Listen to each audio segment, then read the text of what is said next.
Hello and welcome to Byju's IAS. Let's get started and look into our daily quiz. Let's look into the first question. Consider the following statements with respect to right to information. Only an individual who is above 18 years of age is eligible to seek information. Right to information has been recognized as a fundamental right. Which of the above statements are incorrect? The answer to this is A, one only. Why have we taken this practice question? Because this article here is speaking about RTI activists. When we look into the option, since the question is asking for the incorrect statement, the first option is incorrect. Why is it incorrect? Because when you look into the Right to Information Act, it does not give any age criterion. Anyone who is a citizen of India would be able to ask for information from the government of India, from the government of respective states as well. But if it is a minor, the minor can also file the application through the guardian as well. So what is that we understand here? Any person who is a citizen of India would be able to seek information, can ask information under the Right to Information Act. When we look into the second statement, yes, right to information has been recognized as a fundamental right under Article 19 of 1 of A of the Indian Constitution. And do remember, right to information is also a statutory act as well. So it can be a constitutional right, it is a fundamental right, it can also be a statutory right as well. So they might give you a question to confuse you. If it is a constitutional right, say yes. If it is a statutory right, say yes. If it is a fundamental right, once again say yes. So it meets all the criteria of constitutional, fundamental as well as statutory right. Now if you look into this article, it speaks about RTI activists. Either they are being threatened, they are being abducted, they are also being killed in number of cases as well. In case they are able to show up to the world that there has been a mafia which is engaged in land grabbing, or there are some powerful people in the government who are involved in corruption cases, they are being threatened with all these actions and some of them are being killed as well. In order to prevent it, apart from the corruption prevention strategies that we have, these RTA activists will also have to be extended legal protection is what is this article all about. Now let's look into the next practice question. Under the Constitution, a person shall be disqualified as being a member of the State Legislative Assembly in which of the following cases?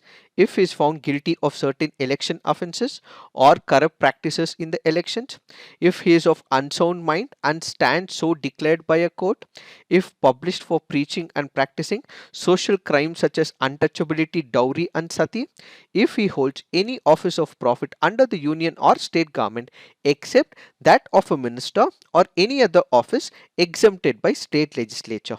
Which of these people will be disqualified under the Constitution of India? The answer to this is 2 and 4 only. Why have we taken this practice question?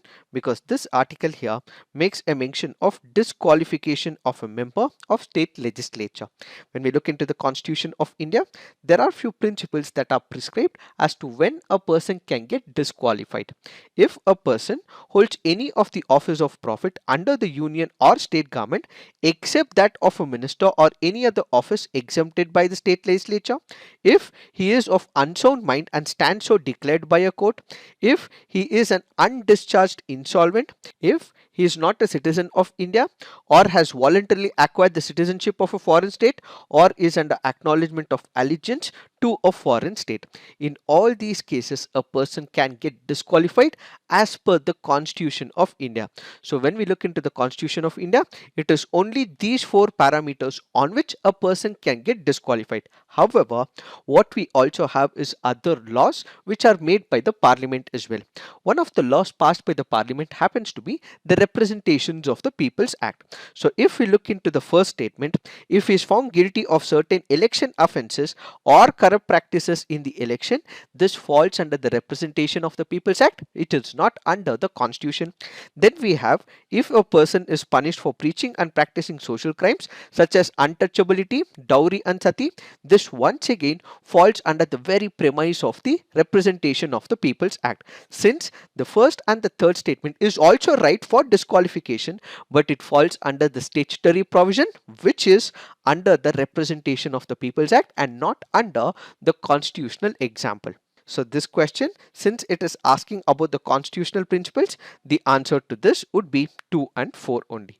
Now let's look into the next practice question. Which of the following chemicals are barred from usage in firecrackers? Antimony, lithium, mercury, arsenic, lead. The answer to this is 1, 2, 3, 4 and 5. Why have we taken this practice question? Because this article here makes a mention of all those chemicals that are barred by the Supreme Court of India. Back in the year 2017, we had the Supreme Court of India which banned the use of chemicals. Why? Because it was harming the environment. It was also harming the health issues of the people as well. This included antimony, lithium, mercury, arsenic and lead, which were barred from any use in the firecrackers. Added to this, the Supreme Court had also said in 2018 that barium in fireworks should also not be used as well. Now if we look into the other issues, we have strontium and lithium, which are acting as a coloring agent, and this will replace calcium in the body, which can be toxic, and lithium also releases harmful fumes as well. When we speak about barium, it is a coloring agent. Fumes can cause respiratory and other health issues. When we speak about nitrates, chlorates and percolates, these are the oxidizing agents.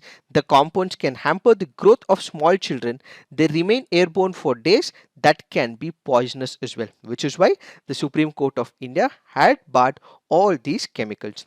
What are the use of these chemicals when it comes to the firecrackers? White color is produced by magnesium, aluminium and titanium, red by strontium, orange by calcium, yellow by sodium, green by barium, blue by copper and purple color by strontium and calcium. These metals and chemicals are used to create that firecracker color when we burst those crackers. However, the Supreme Court in this article goes on to say that in spite of barring it, there are few chemical industries, firecracker industries, which are still continuing to use these chemicals, and this should not continue, says the Supreme Court of India. Now let's look into the next practice question. With respect to anti-defection law, which of the following statements are correct? Under the anti-defection law, the power to decide the disqualification of an MP or MLA rests with the presiding officer of the legislature in consultation with the Election Commission of India.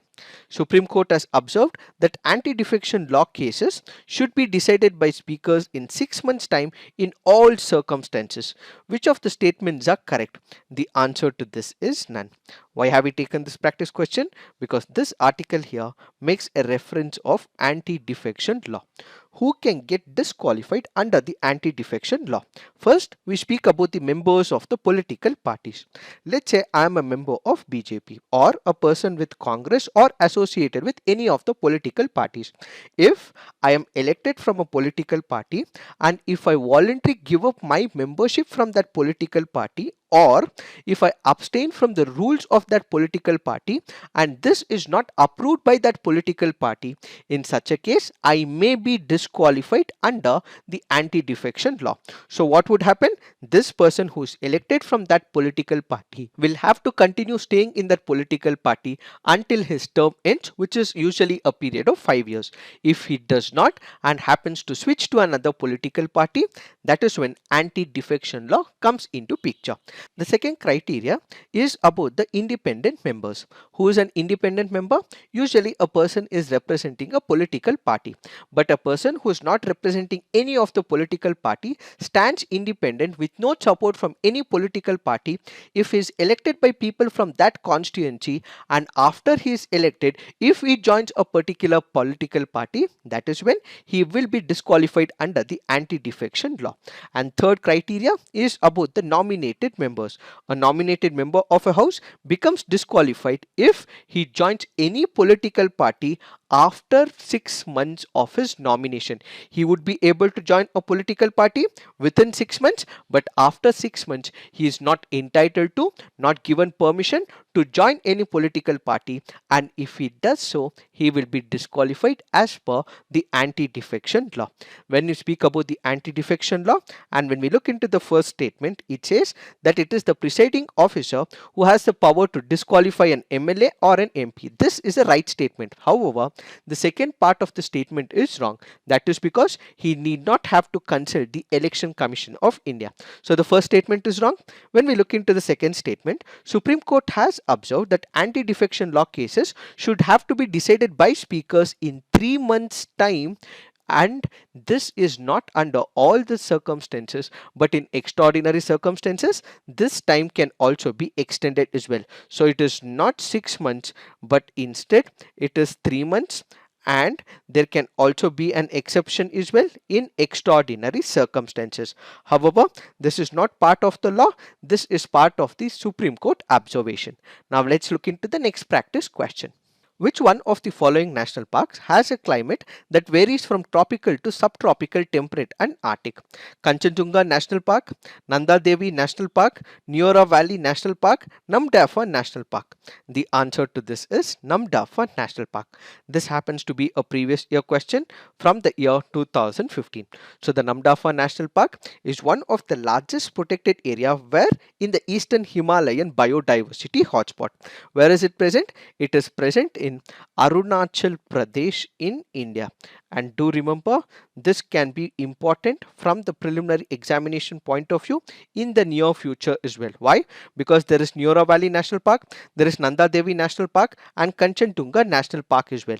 As part of the assignment, you have to put on the comment section where are these national parks located. Now let's look into the fact of the day. The fact of the day for today's discussion is Zojila Tunnel. What is this Zojila Tunnel? We have one of the important passes in India called as the Zojila Pass. This happens to be a high mountain pass which is located at a height of about 11,500 feet.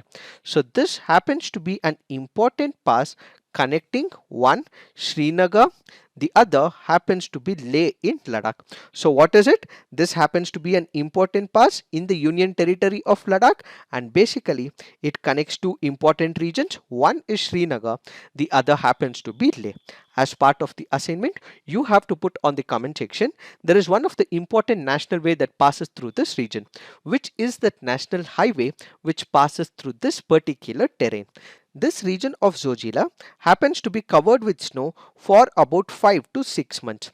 As a result, people would not be able to commute from one part to another, cutting off road access to the Union Territory of Ladakh. In order to overcome this particular issue, there is a tunnel that is constructed which is called as the Zojila Tunnel. So the Zojila Tunnel is about 14.15 kilometer, which will be India's longest road tunnel and Asia's bi-directional tunnel as well. What is the significance of this tunnel? It will provide all-weather connectivity. As of now, you would not be able to commute for about 5 to 6 months, but that will be completely rooted out and people would be able to commute in all times because it will provide all-weather connectivity. This will further enhance the tourism in this region, and added to this, it will also help the military to move from one region to another.